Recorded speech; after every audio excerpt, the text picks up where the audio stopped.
வணக்கம். இன்னைக்கு வீடியோவில் நம்ம பார்க்க போகிறது காசி அல்வா. வாங்க எப்படி செய்யறதுன்னு பார்க்கலாம்.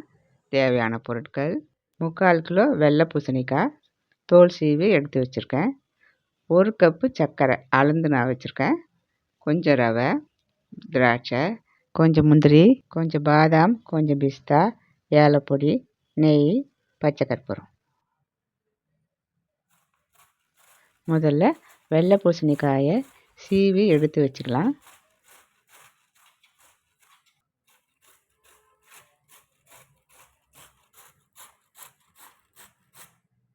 பாருங்கள், 3/4 கிலோ காயும் சீவி எடுத்தாச்சு.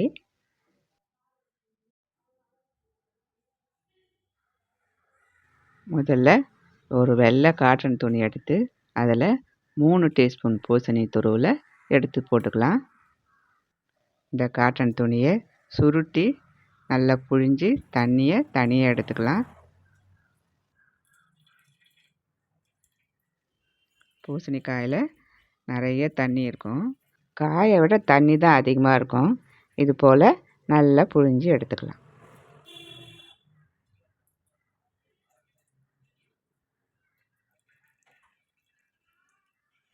பாருங்கள், நல்லா புழிஞ்சாச்சு.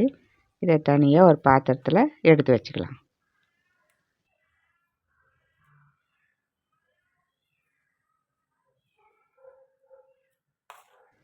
இதே போல் மீதி இருக்கிற துருவுலையும் புழிஞ்சு எடுத்துக்கலாம்.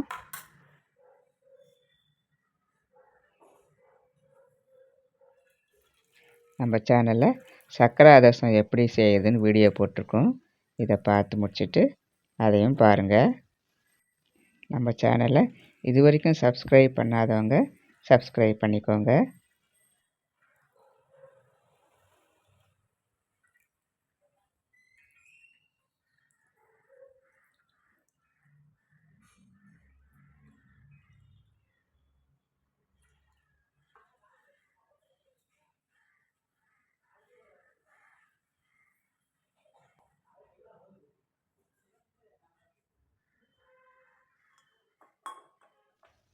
ஸ்டவ் பற்ற வச்சு ஒரு பேனில் 1/2 கப்பு பூசணிக்காய் தண்ணியை சேர்த்துக்கலாம்.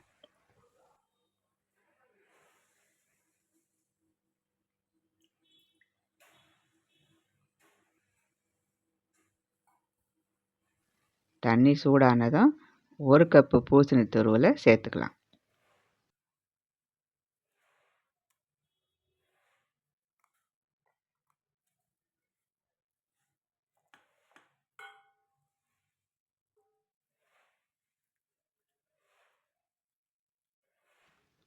இதை நல்லா கலந்து விட்டு மூடி வைக்கலாம். ஒரு 10 நிமிஷம் பூசணிக்காய் வேகட்டும்.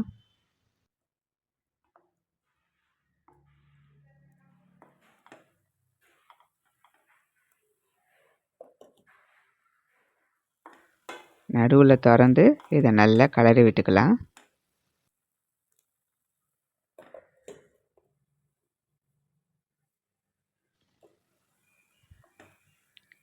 பூசணிக்காய் நல்லா வெந்துருச்சு. இப்போ சர்க்கரை சேர்த்துக்கலாம். 1 கப்பு பூசணி துருவலுக்கு 1 கப்பு சர்க்கரை சேர்க்கணும்.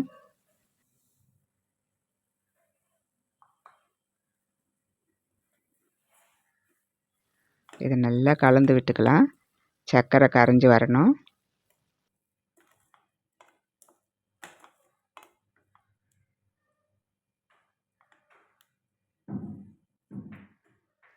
இதோட 1 சிட்டிகை உப்பு சேர்த்துக்கலாம்.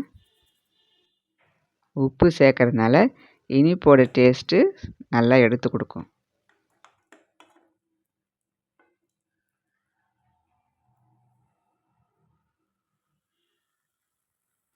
சர்க்கரை நல்லா கரைஞ்சி கெட்டி பதத்துக்கு வந்துருச்சு. இதோட 4 ட்ராப் லெமன் ஜூஸ் சேர்த்துக்கலாம்.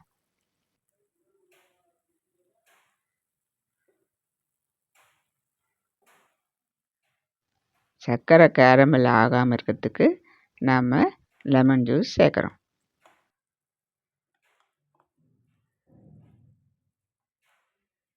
இதோட எல்லோ ஃபுட் கலர் ஒரு 1/4 டீஸ்பூன் சேர்த்துக்கலாம்.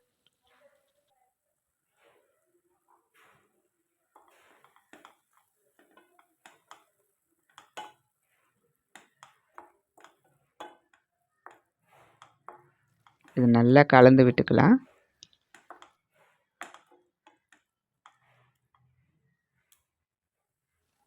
முதல்ல 1 டேபிள் ஸ்பூன் நெய் சேர்த்து நல்லா கலந்து விட்டுக்கலாம்.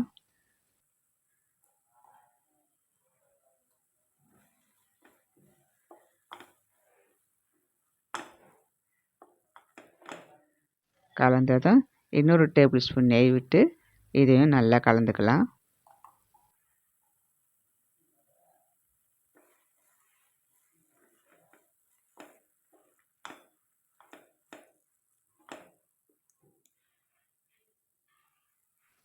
இதோட 1/4 டீஸ்பூன் ரவையை தூவி விட்டுக்கலாம். கொஞ்சம் கெட்டி பதம் வர்றதுக்காக ரவையை நம்ம சேர்த்துக்கிறோம்.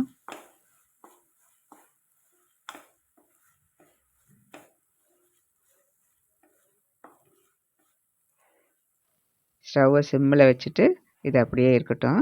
ஒரு தாளிப்பு கடாயில் 1 டீஸ்பூன் நெய் சேர்த்துக்கலாம்.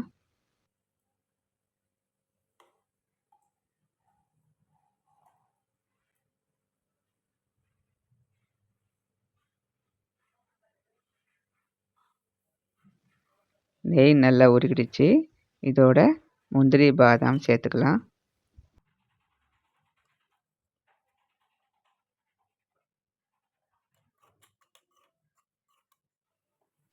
பாதி வறுபட்டதும் திராட்சை சேர்த்துக்கலாம்.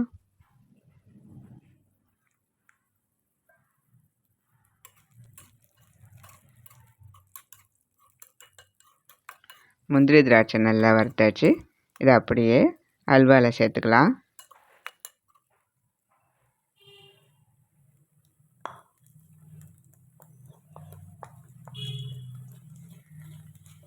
இது நல்லா கலந்து விட்டுக்கலாம்.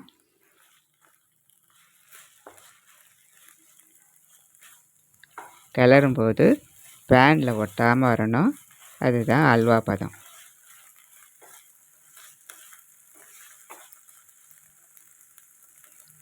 இதோட 1/2 டீஸ்பூன் ஏலப்பொடி சேர்த்துக்கலாம்.